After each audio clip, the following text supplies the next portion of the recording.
During this week's reading, I found myself coming back to the redundancy principle.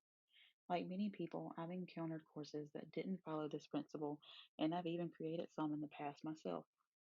I read the chapter twice and paid close attention to the situations in which the redundancy principle should be applied and when it's more beneficial to the learner for it to be ignored. The redundancy principle states that people learn more deeply from a multimedia lesson when graphics are explained by audio narration alone rather than audio narration and on screen text. In this graphic, the learner is taking in information through both the visual and auditory channels.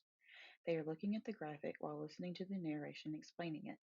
In this situation, the visual channel is taking in the graphic and the auditory channel is taking in the narration, and they are being stored in the long-term memory. Now imagine what the graphic would look like if the learner had to take in on-screen text as well through the visual channel. It would look cramped and crowded. They would be taking in too much information through their visual channel. This could be a problem because people have a limited capacity to process information. Taking in too much information at one time can lead to overload and cause some information to be missed. One way to ensure the learner does not experience overload is by applying the redundancy principle.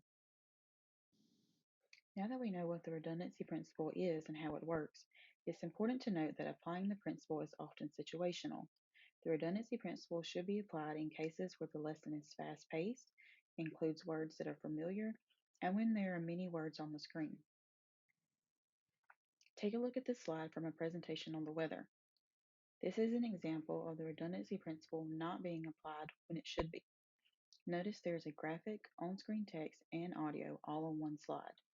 It would be more beneficial to the learner to just have the narration describe what is happening in the graphic.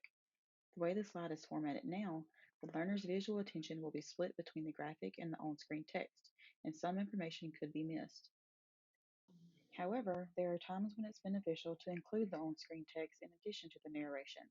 Those instances are when there are no visuals on the screen, when the learners are not native speakers of the course language, and when there are only a few words on the screen. In this slide, there is no graphic, so the on-screen text is not going against the redundancy principle. In this situation, the learner isn't taking in on-screen text and the graphic at the same time, so the redundant text will not overload the learner's visual processing channel. For reading this week's assigned chapters and creating this presentation, I've learned the most effective ways to work with graphics, on-screen text, and narration in e-learning courses. What I've taken away from this assignment is that the redundancy principle suggests that humans learn best with narration and graphics as opposed to narration, graphics, and text. The use of all three elements can cause the learner's processing channels to be overloaded. In most cases, on-screen text should not be added to narrated graphics, but adding on-screen text is useful in certain situations.